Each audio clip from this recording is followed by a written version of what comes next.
Bonjour à toutes et bienvenue dans ce nouvel épisode du podcast L'école des femmes inspirantes, le podcast. Et aujourd'hui, j'ai le grand plaisir de recevoir Vanny. Bonjour Vanny. Bonjour Ida. Alors, je suis très contente qu'on puisse parler ensemble de ce concept que j'ai proposé maintenant il y a quelques années avec mon premier livre qui s'appelle Femmes-S, les femmes uniques aux multiples facettes.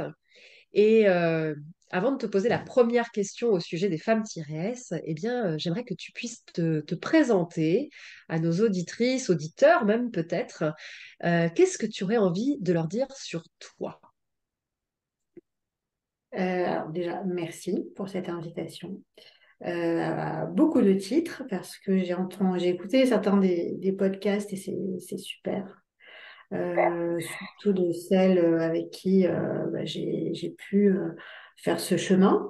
Et c'est très chouette de découvrir, de mieux les découvrir et de faire l'expérience. Et puis, je suis une grande fan de podcasts, donc je suis assez honorée que tu m'aies demandé de faire. Et quant à alors, qui je suis, donc je m'appelle Vanny, j'ai 41 ans. Quelques mots sur, je suis maman d'un petit garçon qui va avoir 5 ans bientôt.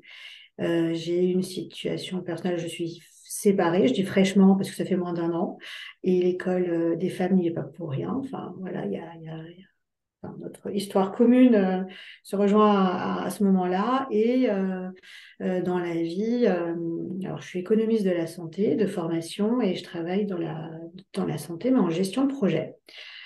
Voilà, c'est un métier qui me passionne, c'est un secteur qui me passionne, c'est un vrai choix.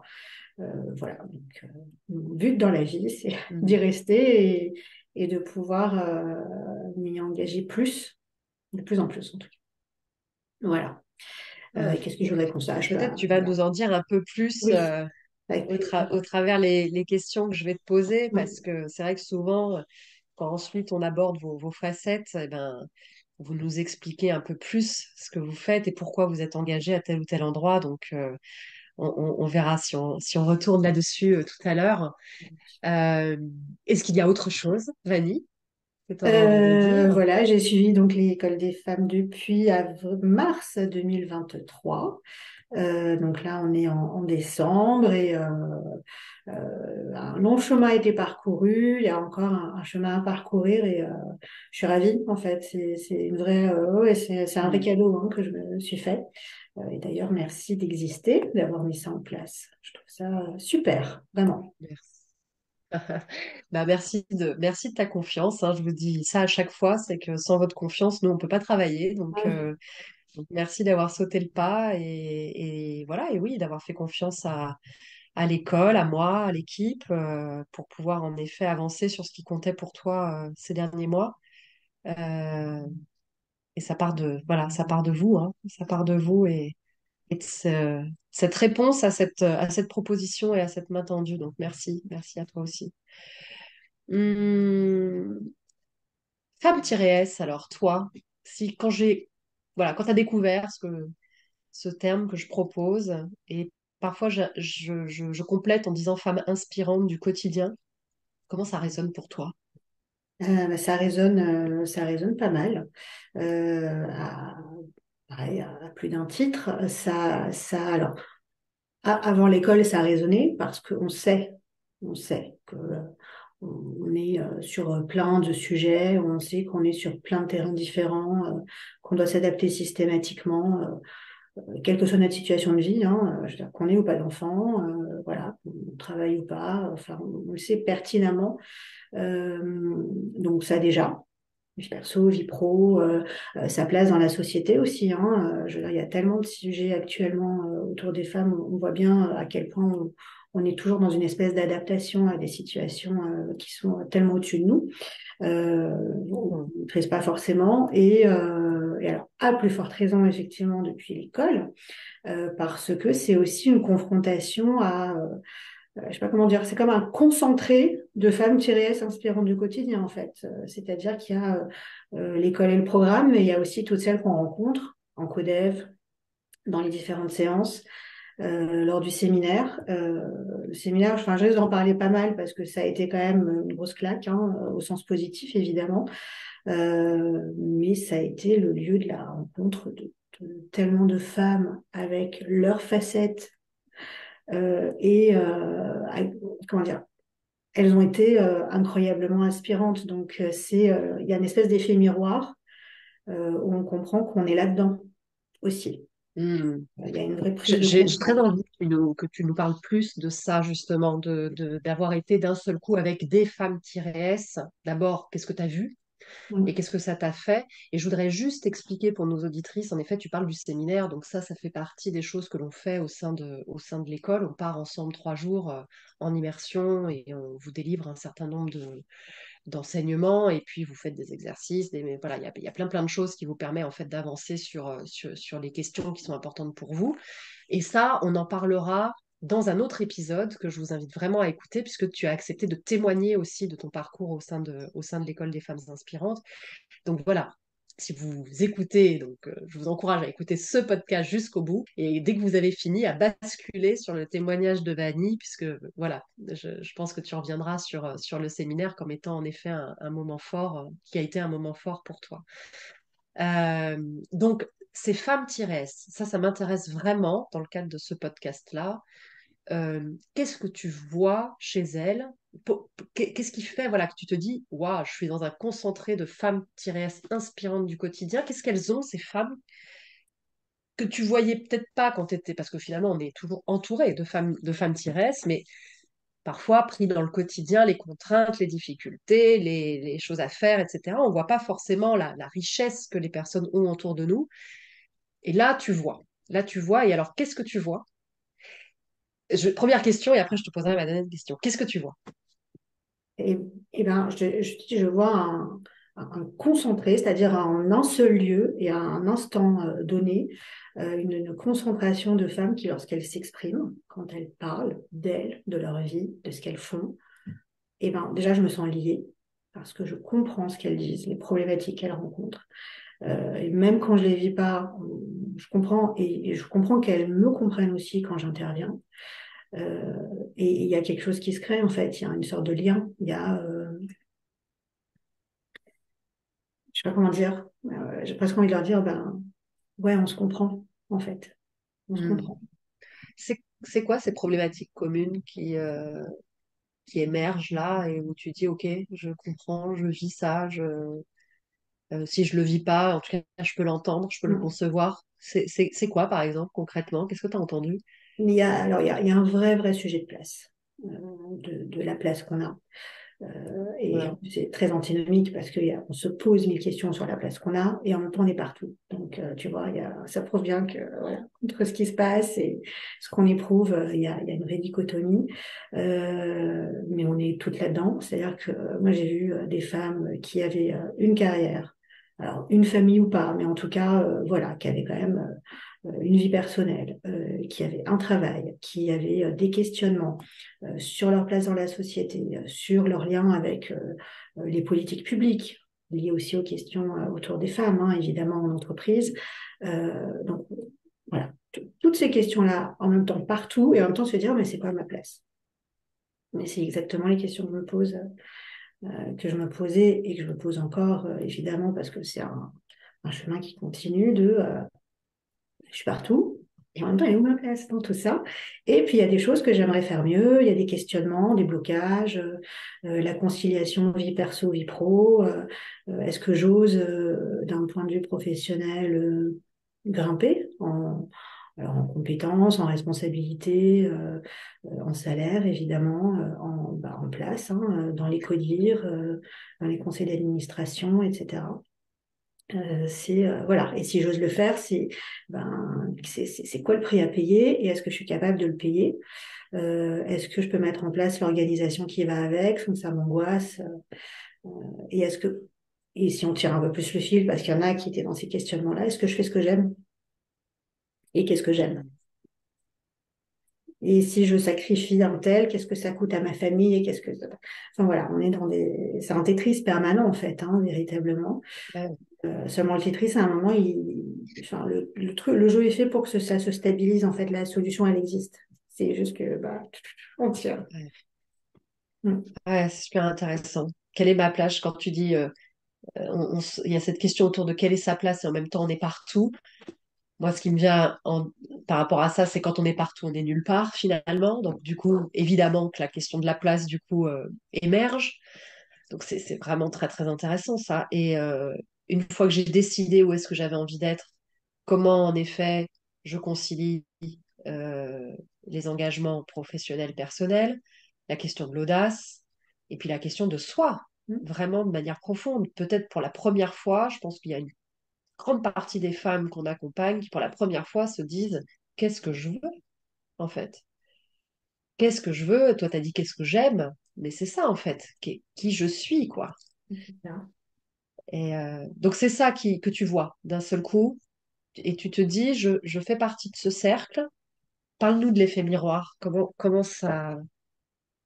Comment tu t'es reconnue en voyant ces femmes, Thérèse? Mm. En fait, ça m'a beaucoup habité, hein. Ça a été un peu un électrochoc, mais au sens littéral. Enfin, au sens littéral. C'est-à-dire, ça m'a vraiment, ça m'a traversé le corps, hein, véritablement. Et je sais pas, c'était facile en fait. On pouvait parler, c'était facile. On parlait d'une intimité Ouais, assez forte de nous-mêmes alors qu'on se connaissait à peine. Enfin, en plus, j'ai intégré, donc je parle du séminaire parce que c'est le moment où on se rencontre physiquement, hein. C'est pour ça que je parle de ce moment-là. Mais je suis arrivée à ce temps-là de rencontre. Lors du séminaire, je venais de rentrer dans le programme, donc je connaissais absolument personne, si ce n'est toi, Aude, et un peu Candide, mais basta en fait, hein. Et les choses, elles viennent très très naturellement. D'autant que, et ça je ne l'ai pas précisé tout à l'heure, et c'est quand même important, c'est que la situation personnelle que je traversais, c'est-à-dire de me séparer, et c'est compliqué, comment on s'organise, etc., etc., il y en a plein d'autres femmes qui le vivaient. C'est incroyable, ça c'est extrêmement rassurant. C'est extrêmement rassurant parce que bah, c'est important de savoir qu'on n'est pas seul, qu'on a les mêmes questionnements, qu'on a parfois les mêmes problématiques, même si elles ne sont pas exactement les mêmes, mais voilà, on est comprise et ouais, voilà, on peut s'apporter de l'expérience et de la bienveillance. ouais, Voilà, ouais, ouais. Donc c'est un vrai partage. ouais, il y a vraiment deux choses fortes là. C'est je suis pas seule. Mm, Je peux aller dans un niveau de d'échange que le quotidien offre pas forcément. Et quand je suis dans ce niveau d'échange, ben, je rencontre l'autre vraiment. Et cet autre, c'est un peu moi. Enfin voilà, il y a plus d'isolement, il y a plus de. Et puis t'as dit c'est facile. C'était facile. Ça c'est. Est-ce que tu trouves que dans le quotidien, c'est dur? C'est plus. ouais, dans le quotidien, on ne peut pas aussi aisément montrer ses faiblesses. Enfin, en plus, quand je dis des faiblesses, c'est pas vraiment des faiblesses, mais c'est ce qu'on traverse, c'est les hauts, les bas. Enfin, je veux dire, c'est la vie, hein. Ouais, Au quotidien, pouf, on avance, hein. Faut pas trop trébucher, hein, parce que ouais, sinon, j'ai envie de dire, ouais. non, c'est... Mais tu vois, paradoxalement, j'ai l'impression que ce que tu appelles là faiblesse ou trébucher, parce que moi, je vois que de la force en fait quand je vous vois et je vois que de la puissance en vrai. Et je vous vois bien plus puissante à cet endroit-là que quand vous me racontez votre quotidien, voilà, où il faut faire métro boulot dodo, son dossier, son tableau Excel. J'ai connu, hein, et voilà, je connais. Et puis même aujourd'hui, parfois moi aussi, je suis prise dans ce moulin-là, hein, quand on Mm. est chef d'entreprise. Il y a aussi l'URSSAF, le machin, hein, rien, bon, voilà. Et en fait, je vous vois beaucoup plus forte quand vous êtes à cet endroit-là de vulnérabilité et d'intériorité profonde. Je vous vois et un peu comme si, je sais pas, j'ai une image, c'est un chêne qui me vient, quoi, avec vraiment des racines hyper profondes, quoi. Et je vous vois bien plus puissante à cet endroit-là que, voilà, encore une fois, que dans des récits du quotidien où on a sa veste de directrice générale, sa veste de directrice marketing, sa veste de, je sais pas, chef de département. Et puis, bah voilà, on a mis sa veste qui parfois est mal taillée Ouais. Et où finalement on a l'air beaucoup plus bancal à cet endroit-là, quoi. Tu me rejoins là-dessus ou pas? Oui, mais je suis entièrement d'accord. Et c'est quand même bien la preuve que tu vois, les messages qu'on perçoit de nous-mêmes et finalement la réalité ou une certaine réalité, c'est pas, on est super dur avec nous-mêmes, hein. Enfin, moi, je sortais du bilan des Ouais. 6 mois dans ce premier accompagnement. Je me souviens un jour, c'est Candide qui me suivait en coaching individuel et je lui ai dit, mais tu sais que je sais même pas ce que j'ai fait, j'ai l'impression que j'ai rien fait. Elle m'a regardé, elle m'a dit, non, mais c'est une blague. Bon, voilà. Et je sais qu'on est nombreuses à être comme ça en général, on est très dur avec soi, hein. Ouais, Et ouais, donc, ouais. oui, Et c'est aussi, je pense, on travaille beaucoup sur le paradoxe, hein, mais c'est aussi la gestion du paradoxe de se dire la puissance vient de l'endroit où on accepte, où on accepte de se poser des questions finalement. Parce que je trouve que la faiblesse, au final, c'est quoi? C'est simplement l'audace de se poser des questions, quoi. Et je trouve que dans une société qui demande de plus en plus de réponses sans qu'on se pose des questions, c'est presque même, pour moi, proche de systèmes qu'on a même pas envie de nommer, quoi. Je trouve ça assez effrayant, en fait. hum, Enfin, hum, ça me donne envie de te raconter très rapidement une anecdote, si tu veux bien. bien sûr. Et tu vois, moi, j'ai fait de la recherche, mais j'étais un chercheur un peu spécial puisque j'étais pas complètement enfermée dans mon laboratoire. J'étais en entreprise. J'étais aussi chef de projet en entreprise à l'époque, il y a 15 ans. Et quand j'ai rendu ma thèse à mon directeur de thèse, en fait, il a lu, il me l'a rendu, il m'a dit, vous allez tout refaire. J'ai dit, pourquoi? Ouais. Au secours. Il m'a dit, parce que vous m'avez fait une thèse de consultant, et moi, j'en ai rien à foutre des consultants. Et j'ai dit, ouais. Donc, il m'a dit, en fait, vous avez tout, mais vous allez tout réécrire à l'envers.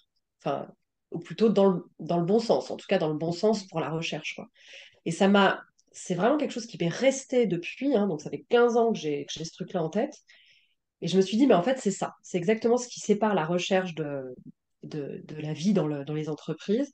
C'est qu'un chercheur est quelqu'un qui se pose des questions sans avoir de réponse et que un consultant a des réponses sans avoir de questions. Ça me parle, ce que tu dis. Et tu vois, je me suis formulé ce truc-là un peu en punchline, tu vois, parce que je me suis dit, mais c'est ça, en fait, tu vois. Et on vit quand même plus dans un monde de consultants que dans un monde de chercheurs, voire même parfois, au fil des années, il y a une espèce de dénigrement de la posture de recherche que je trouve complètement contre-productif. Parce que pour moi, les deux sont intéressants. Je veux dire, oui, il faut des gens qui ont des solutions et qui avancent et qui machin. Mais en même temps, si t'es que là-dedans, t'es juste dans une pensée formatée, tu vois, où tu appliques des modèles sans jamais les remettre en question, sans jamais ouvrir le champ des possibles et même le fait de savoir si est-ce que ce que je suis en train de faire, est-ce que c'est bien en fait? Est-ce que c'est juste, tu vois? Et ça, il n'y a que les chercheurs qui se posent ces questions-là, tu vois, à un moment donné, de dire, mais attendez 2 secondes, en fait, on n'en sait rien, quoi. Et est-ce qu'on peut juste accepter de ne rien savoir, quoi? Voilà. Et d'ailleurs, si tu veux identifier un bon chercheur d'un mauvais chercheur, le bon chercheur, c'est celui qui sait rien, clairement, hein. C'est celui qui te dit,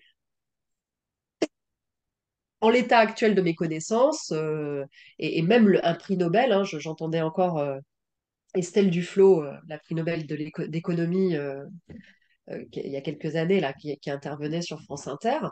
Quand on lui pose une question, elle est, elle est d'une humilité absolument extraordinaire. Elle est prix Nobel d'économie, la nana, quoi. Je veux dire, c'est quand même pas n'importe qui, tu vois. Elle est là, elle est tranquille avec son sweat, tu vois. Et puis, elle te dit, écoutez, j'en sais rien, mais en l'état actuel de mes connaissances, moi, je peux juste dire ça.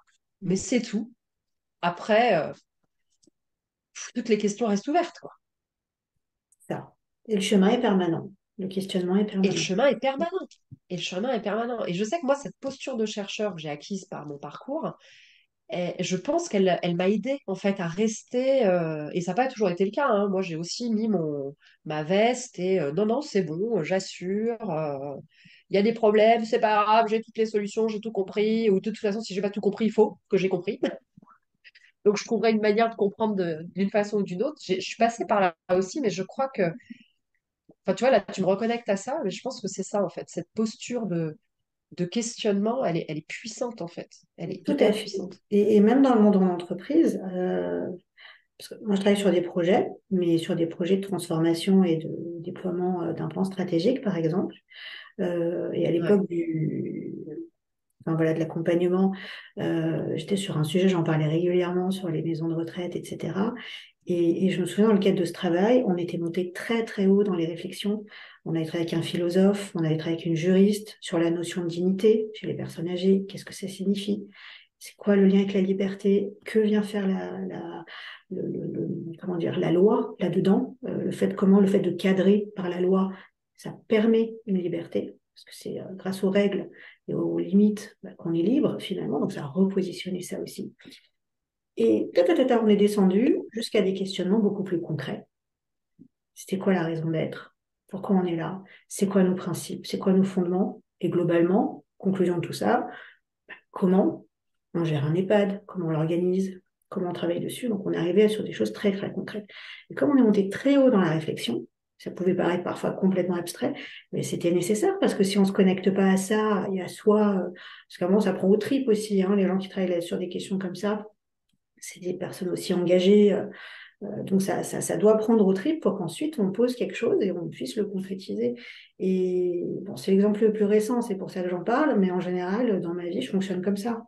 Alors bon, parfois ça peut amener à des choses, tu vois, on se dit, bon, on plane un peu, mais c'est indispensable, sinon on se déconnecte complètement de qui on est. Ouais, Mm. je suis tout à fait d'accord avec toi. Je ne suis pas chercheur, mais sur la façon, en tout cas, de percevoir les choses et de se dire on doit monter à des niveaux un peu hauts, comme ça, de se poser des questions abstraites pour ensuite se reconnecter, se retrouver dans le quotidien et dans la vie. Oui, je suis entièrement d'accord. Et tu vois, ben, ça me fait penser, tu dois connaître aussi ces méthodes-là. Moi, j'avais découvert ça avec des ingénieurs qui utilisaient alors les méthodes agiles, les méthodes 5S, etc. Oui, Tu vois, et il y a cet exercice du 7 ou 8 pourquoi. oui. On va mettre en place tel ou tel process. Pourquoi? Pourquoi? Pourquoi? Pourquoi? Et on les fait comme ça cheminer jusqu'à, en effet, des choses très, très lointaines finalement de ce qui va sortir opérationnellement, mais qui permettent en fait d'avoir vraiment la compréhension globale de ce qu'on est en train de faire et de l'implication, des conséquences aussi peut-être de ce qu'on est en train de faire. Et finalement, c'est intéressant parce que tu vois, je suis partie de la recherche. Toi, tu parles de la gestion de projet, voilà, dans des systèmes d'organisation qui sont assez complexes. Les ingénieurs le font aussi. Et qu'est-ce qui fait qu'à un moment donné, on perd ça de vue finalement et comme si on réduisait l'entonnoir, tu vois, de manière euh, Ouais, je ouais, comprends ta question. Eh hyper ben, forte, tu vois. alors, de ce que j'en comprends, mon niveau de compréhension, c'est souvent des questions de temps, souvent des questions de ressources. Parce que si je le transpose aussi, de la gestion de projet, par exemple, quand on déploie un système ou une nouvelle organisation, il y a des process, il n'y a pas de problème, il y a des outils, il n'y a pas de problème. On oublie en général un point essentiel, c'est l'accompagnement au changement. C'est globalement comment faire en Mm. sorte que les hommes et les femmes qui vont vivre ces transformations puissent les vivre de la manière la plus claire et la plus sereine possible, sachant qu'en général, c'est quand même compliqué de vivre un changement quel qu'il soit. Et bien ça, c'est souvent le parent pauvre dans un projet. Je fais des Ouais. parallèles, mais parce que voilà, parce qu'on n'a pas le temps, parce qu'on n'a pas la ressource et que ça prend du temps, etc. Et donc, voilà, et si je tire jusqu'aux politiques publiques ou à certaines décisions on va pas prendre ce temps-là. Et on se trompe complètement, on fait n'importe quoi. Mais l'objectif étant d'avoir un résultat, quel qu'il soit, quoi qu'il en coûte, ou voilà. Ouf. Enfin voilà, ça c'est encore une fois, c'est ma vision hein, des choses. Mais et puis on voit bien qu'on y revient parce que tu vois, même sur des sujets RH, enfin, pour lire des articles hein, où dans les années, enfin à l'époque où je suis rentrée dans le monde du travail, bon, c'était après 2005. Voilà, c'était un peu la gestion de masse, des RH, etc. Et puis là, en écoutant des sociologues, même des politiques, même voilà, des personnes qui ont des grands témoins, on va dire, ce lien d'individualisation, il revient, parce qu'on est obligé. Ouais. Ouais, ça me parle énormément parce que, enfin, voilà, moi, Oui. j'ai fait partie aussi j'ai eu ces postes-là à responsabilité sur de l'accompagnement de la transfo et j'ai toujours regretté, en fait, que ce soit vu comme quelque chose d'annexe ou Mm. de cosmétique, en fait, et que ce soit pas systématiquement intégré au projet. Et alors, tu vois, ce qui est rigolo, c'est que pas plus tard qu'hier soir, je parlais avec une femme-S qui est qui est la maman d'une des copines de ma fille et m'expliquer qu'elle, elle fait de l'accompagnement du changement, mais qu'elle est directement reliée à la direction marketing de sa boîte. Et en fait, elle n'a pas du tout le même impact parce qu'elle est au cœur. Ils ont eu cette intelligence-là, en fait, de la rattacher au business. Et moi, j'ai toujours été en RH, donc pas directement rattaché au business, même si on peut parler de business partner. Mm. Mais du coup, le fait d'être RH, ça a toujours créé un truc de bon, bah, ça, c'est le truc, on vient vous chercher si on a besoin, quoi. Mm. Alors que normalement, enfin, normalement, en tout cas, dans ma vision, et celle que je partage avec toi, je pense, c'est qu'on on devrait intégrer ça dès le départ, en fait, comme étant une des clés de la réussite. Oui. Et en lien avec tous les autres. Et ça me fait rire de t'entendre dire, bon, bah, de toute façon, l'idée, c'est de faire passer le truc d'une manière ou d'une autre, et puis ça finira bien par marcher, il y aura les pots cassés, etc. Et puis tu as dit quoi qu'il en coûte. Alors là, juste pour faire une petite boutade, et je ne sais pas du tout si c'était l'intention d'Emmanuel Macron quand il a fait sa grande déclaration il y a bientôt 4 ans sur le confinement, mais il a dit quoi qu'il en coûte. Et on a entendu, quoi qu'il en coûte, les vannes vont être ouvertes, on protégera, et ça a été le cas, hein, d'une certaine manière, hein. Mais moi, j'avais aussi entendu, quoi qu'il en coûte, bah, il y aura des pots cassés, quoi. Tu vois, il y aura des pots cassés et on fera bien comme on peut, quoi. Et voilà, et donc j'ai pas du tout, je sais pas, j'ai pas de procès d'intention vis-à-vis d'Emmanuel Macron, je sais pas du tout ce qu'il avait vraiment en tête derrière cette phrase, qui est une phrase toute faite, donc c'est compliqué de savoir. Mais moi, j'ai entendu vraiment les deux, quoi. C'est on va ouvrir les vannes et en même temps, bah, ça passe ou ça casse, quoi. Exactement, et c'est ce qui s'est passé parce qu'on faisait face à quelque chose d'inconnu en plus. Donc, ouais, bien sûr. Exactement, exactement. Bon, c'est super intéressant, c'est génial parce qu'on ne sait jamais où est-ce qu'on va dans nos discussions sur ces. Si vous écoutez les podcasts, hein, là, avec Vanny, on est en train de parler de ça, avec d'autres, on parlait de tout à fait autre chose et je trouve ça absolument passionnant. Euh, j'aimerais revenir à toi et à cette notion de vivre toutes tes facettes. Alors, maintenant, peut-être, comment ça s'exprime chez toi, cette possibilité d'être justement à ta place à plusieurs places et non pas. Là, tout à l'heure, tu me décrivais un peu les trucs comme un tourbillon, là, voilà, mais peut-être qu'aujourd'hui, tu es à ta place tout en étant à différentes places à différents endroits. Mm. Donc ça m'intéresse, comment ça s'exprime. Qu'est-ce que ça t'a obligé à dépasser? Euh, Et puis après, je te poserai encore plein d'autres questions. Très bien. Alors, sur la question de là où j'en suis et de la place, c'est ce que je disais en introduction, il y a un vrai parallèle entre le moment où j'ai intégré l'école des femmes-s et ma vie. Pour l'anecdote, j'ai parlé à Aude 3 fois. J'avais pris 4 jours toute seule à Marseille. Je réponds à un questionnaire sur Facebook, elle m'appelle le lendemain et on a voilà, plusieurs échanges comme ça où elle m'explique l'école, etc. Moi, je lui parle de ma situation personnelle, que je dois me séparer, que c'est urgent pour moi, pour mon enfant, etc. Voilà, que je suis à ça et que j'ai 1000 questions sur ma vie professionnelle parce que c'est souvent ça le point d'entrée. Mais voilà, et puis le dernier jour, je suis sur le quai, je prends le train, je rentre à Paris, elle m'appelle, elle me dit, bon, est-ce que tu veux, voilà, t'engager là-dedans? Je dis, écoute, j'ai 41 ans, je me suis rien offert pour mes 40 ans, je fais ça, je m'offre d'intégrer l'école et d'être accompagnée, voilà, je fais ça pour moi. Et donc, première étape. Deuxième étape, 10 jours après, je me sépare. Pour moi, ça a été voilà, une libération, hein. Donc, c'est quelque chose de positif qui se passe. Et 3 semaines, un mois après, je vais à Pornichet, au fameux séminaire dont on parlait au début. Et en fait, là, tout s'enchaîne. Et donc, ce qui s'est passé sur cette question de la place, c'est que donc c'est plus d'un point de vue de ma vie personnelle, où, eh bien, je suis absolument maître de tout et en même temps responsable de tout. Parce que maintenant, j'ai un enfant à charge, c'est-à-dire quand il est chez moi, c'est moi et lui, donc ce sont mes décisions, mes responsabilités, etc. C'est l'organisation de ma vie et de mon quotidien, de ma vie professionnelle aussi, mais ça j'y reviendrai après. Et donc c'est voilà, en plus j'ai un enfant atypique, donc il y a voilà des questions de logistique, de lui, moi, comment on s'organise. En plus c'est un petit garçon, moi je suis sa maman. Voilà, il y a des sujets de comment on élève un petit garçon, voilà, en tant que maman solo. En plus, je suis une féministe assumée, donc comment on élève un enfant, un petit garçon avec ce prisme-là, pour lui donner les bonnes valeurs, pour en faire un adulte sain pour lui-même et pour la société aussi. Donc voilà, c'est en train, ça fuse, hein, et j'ai pas répondu à tout. Là, parce que c'est très récent. J'ai déménagé il y a 4 mois. Je suis en train de, voilà, j'ai fait des tests, comment je m'organise, qui m'aide, comment.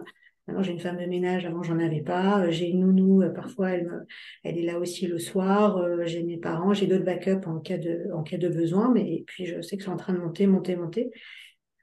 Donc, j'ai jamais si peu dormi de ma vie. Et en même temps, je me suis jamais autant sentie à ma place. C'est incroyable. Enfin, Euh, je suis maître de chez moi. ouais. Voilà. C'est Alors, énorme, hein, ce que tu dis là. et ouais, ouais, J'insiste pour celles qui écoutent.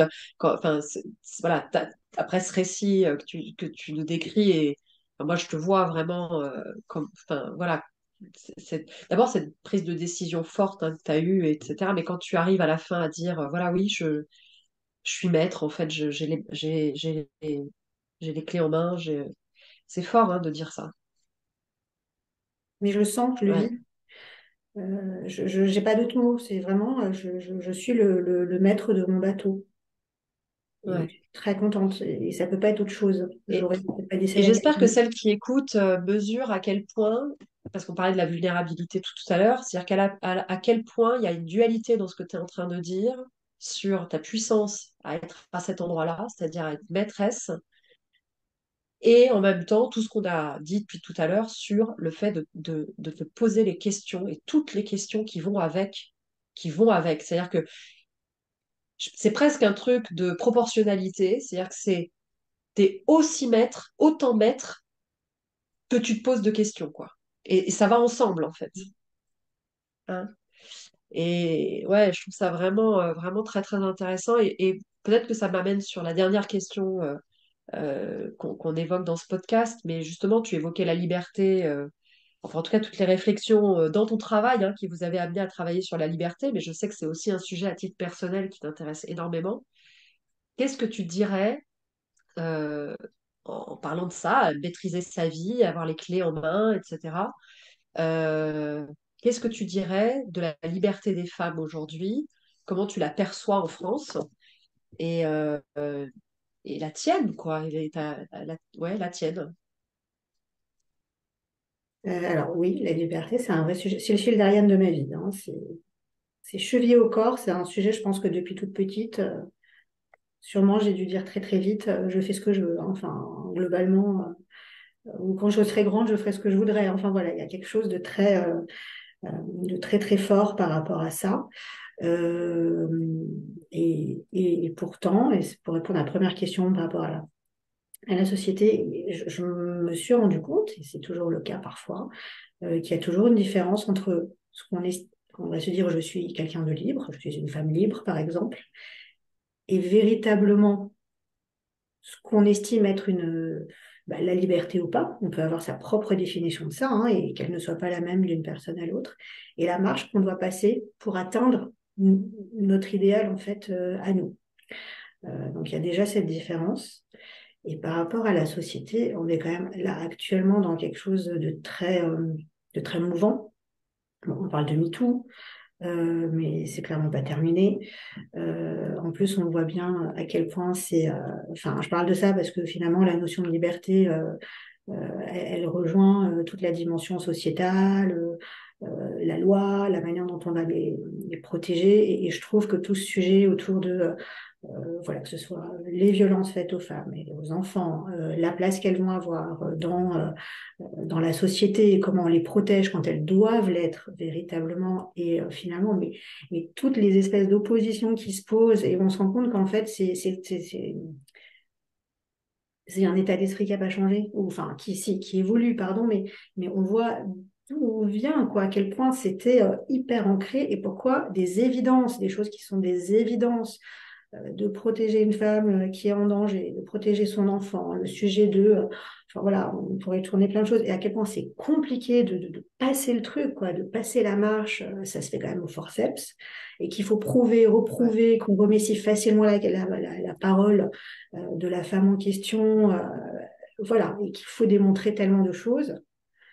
Ouais, enfin, donc on est dessus, hein, on est clairement en chemin, mais qu'est-ce que c'est long, qu'est-ce que c'est dur. Donc ça, c'est à l'échelle, voilà, très macro, sur des questionnements un peu plus philosophiques, mais un peu plus macro, et à notre niveau, et entre autres le mien. Alors ça, c'est des choses que je t'entends dire régulièrement, ou même quand tu nous donnais des références, de dire, et je trouvais que ça nous responsabilise, c'est très bien. Quand nous, on avance, on fait avancer aussi la société. C'est notre brique. Donc, voilà, ça répond aussi à la première problématique de dire, bon, il y a ce que je peux pas gérer bah, parce que je suis pas en politique ou voilà, les choses prennent du temps, mais il y a aussi à mon niveau ce que je peux faire. C'est-à-dire que quand moi, je me libère, que je me pose les bonnes questions, que je pose bien la problématique, on va dire, pardon, j'ai toujours le langage un peu gestion de projet, mais c'est comme ça. Et que du Ouais, coup, ouais, ouais, c'est ça. bah, je m'aide, hein, donc l'école des femmes est une aide, m'entourer est une aide, avoir ce réseau est une aide. Ça nourrit ma réflexion, ça nourrit mes actions et je peux passer la marche, je peux la passer. Et du coup, j'aide toute la communauté en fait. Ouais, c'est formidable que tu termines là-dessus et j'ai envie du coup de te proposer qu'on termine là-dessus pour que celles qui écoutent aient vraiment ça en ancrage sur cette fin d'épisode. C'est qu'en effet, toutes ces réflexions qui ont l'air d'être personnelles, en réalité, ont une implication collective. Et ça, je trouve que c'est hyper important de le comprendre et important de comprendre que ce qu'on fait à son niveau, y compris ne pas agir, a un impact aussi sur le collectif, quoi. C'est-à-dire que si j'agis pas à un niveau individuel, je permets pas à d'autres de vivre mieux. Si j'agis à un niveau individuel, c'est pas facile, mais quand je le fais pour moi, je le fais pour tous ou pour toutes, quoi. Et peut-être que, ouais, si on peut terminer ensemble sur ce message-là, si tu es d'accord avec moi. Très très volontiers. C'est là où ça fait la femme inspirante. C'est aussi pour les autres. Exactement.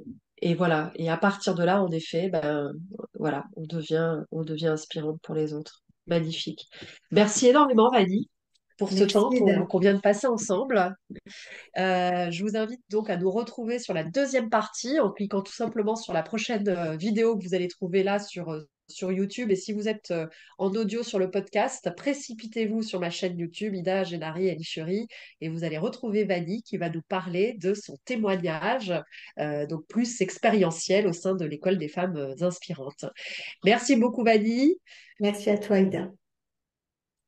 Prenez soin de vous et révélez toutes vos facettes. Bye bye.